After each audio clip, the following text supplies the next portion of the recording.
Ciao! Julie and I have come out for a bike ride and we have come armed with a container for blackberry picking. And as I was talking to Julie, I had a wonderful idea. I thought I'd make a fruit of the forest cheesecake. I made a lemon cheesecake a little while back and that was delicious. I'll follow a very similar procedure and I will make one with blueberries, blackberries and strawberries, but the blueberries and the strawberries will have been purchased. And we've moved. We are actually just outside our house. This is Julie's private stash of blackberries where every morning she comes out in the flip-flops to get some blackberries to put in her breakfast. And I think it's enough for what I need to do with my cake. The biggest challenge has not been the thorn or picking the blackberries, has been keeping the level, because I put them in and Julie eats them. They are A lovely. bit like a water feature, never fills up. They're free everyone in the hedgerows here in Norfolk. Anyway, I'll see you indoors where I will be cooking, no, I won't be cooking, I will be making the cheesecake. See you later, bye. I am very sorry, but this is the part where I forgot to switch the mic on in the camera, so I'll do a voiceover for a little while, but the audio will come back later. Like most cheesecakes, I started by adding some biscuits into a food processor. These are ginger nuts biscuits and they're lovely because they got a little bit of a spice. But unlike most cheesecakes, I also decided to add a handful of almonds to give the base a little bit of a Sicilian flavor.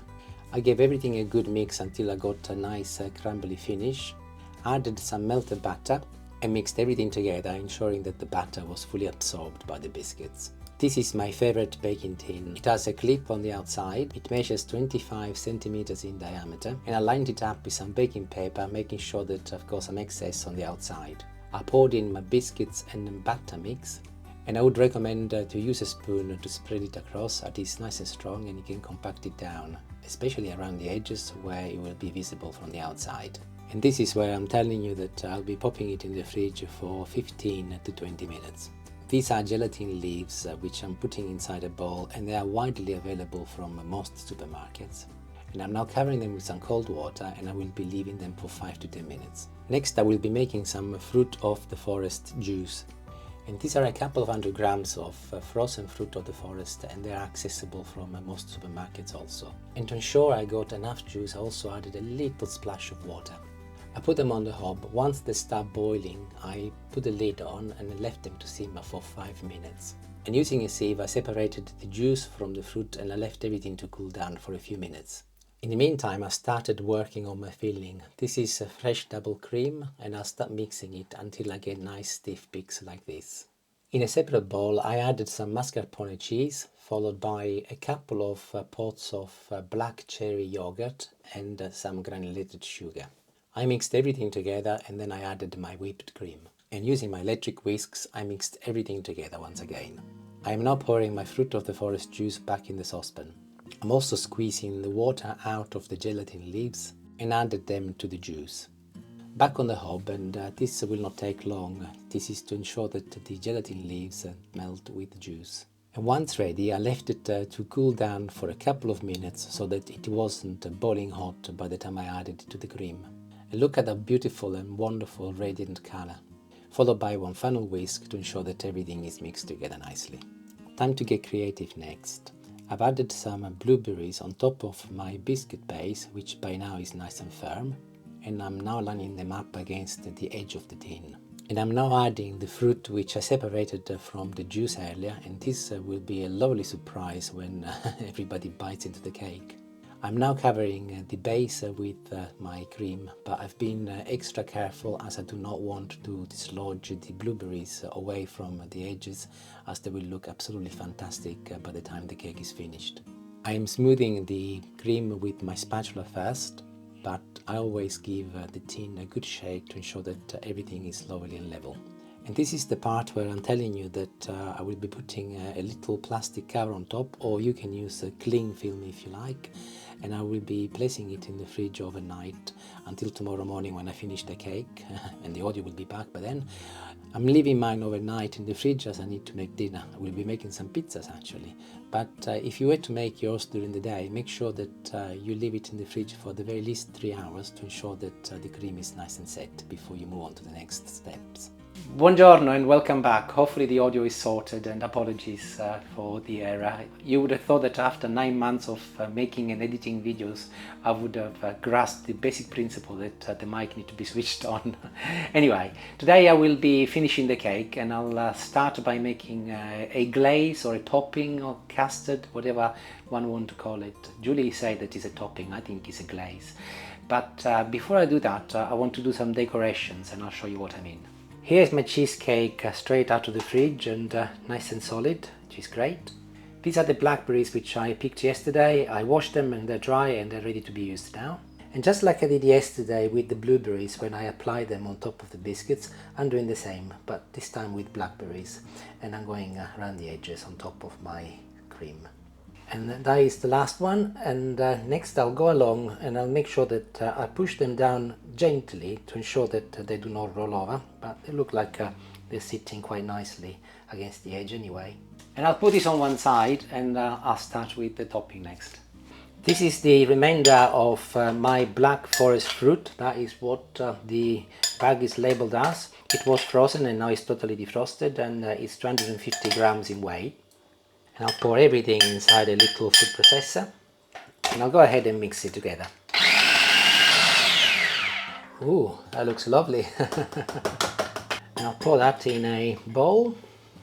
It's absolutely wonderful. Look at that radiant color. I will be adding just a little splash of water, and that is perfect. 80 grams of sugar, normal sugar, and 15 grams of clone flour. And I'll mix everything together.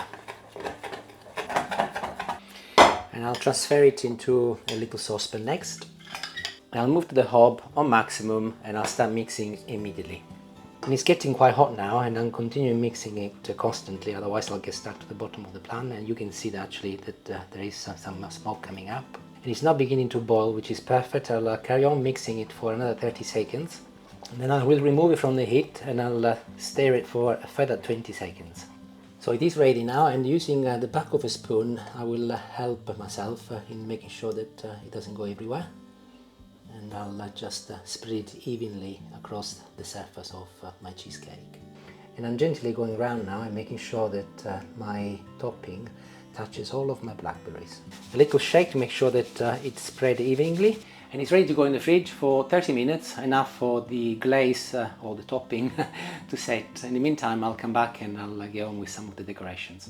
So I've used the blackberries and I've used the blueberries. Time for strawberries. This is a beautiful panette of fresh strawberries which we bought yesterday, and I'm going to make some rosettes, and I'll show you how. So the first thing I do is to remove the stem with a pair of scissors.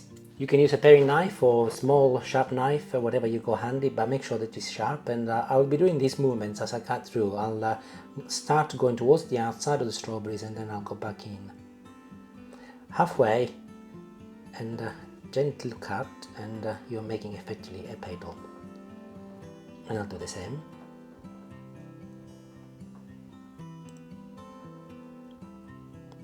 And I'll be doing 5 petals of this rose.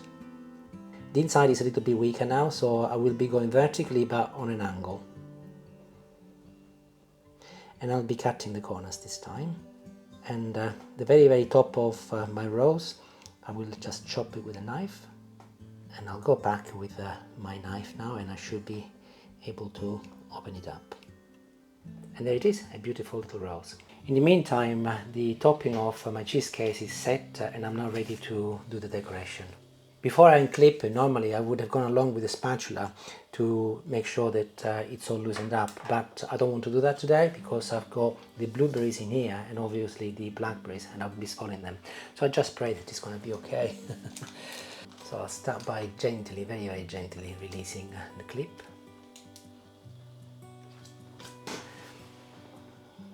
And I can see actually that it's working because it's nice and cold, and it seems to be working okay. And I'll stretch this as much as I can and very gently lift it off. And it looks absolutely fantastic. And I've lowered the camera so you get to see as well. So here's the base, and it's nice and firm, the blueberries, and the cream on top, look, has given this lovely wave. It's beautiful. And of course the free blackberries and the topping we made earlier. Wonderful. I'm extremely delighted with it. And before I move the cake to the final stand, I'll show you what to do next to ensure that I don't damage it. So here is a cake plate, and also the metal plate from my tin is still there. One of the reasons why I left more paper is very much for this job. So I'll make sure that this one kisses the plate, and I will hold it with my left hand, and I'll pull the paper now with my right hand, and I'll come on top of the plate. I'll make sure that it's nice and center, which is also ideal should you need to transport it, of course. And now, quite simply, I'll go and tear the paper. You might need the help of a spatula to gently lift it if the paper doesn't come out easily. There it is, all out. And I'm ready to start the final decoration, so I'll place one of my roses in the middle, making sure that all of the petals are open. I've made 5 little rosettes all together, 1 in the middle and 4 on the side. And here is number 5.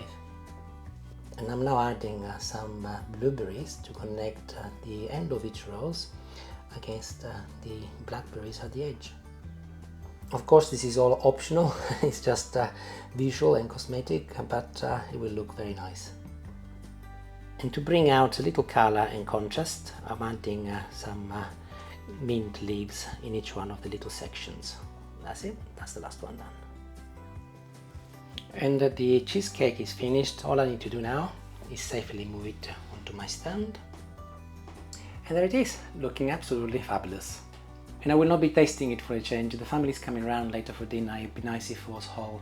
But I have been munching on and off on tasting cream and the biscuit base, and it's absolutely delicious. I can only imagine it's going to be really, really nice. If you make it, clearly you do not have to make it like this. You can just do a simple cheesecake. I want it to look nice. But if you do make it, please do let me know how you get on and if you enjoy it, and hopefully you will enjoy it as much as I did. Thank you for watching, and have a good day. Bye.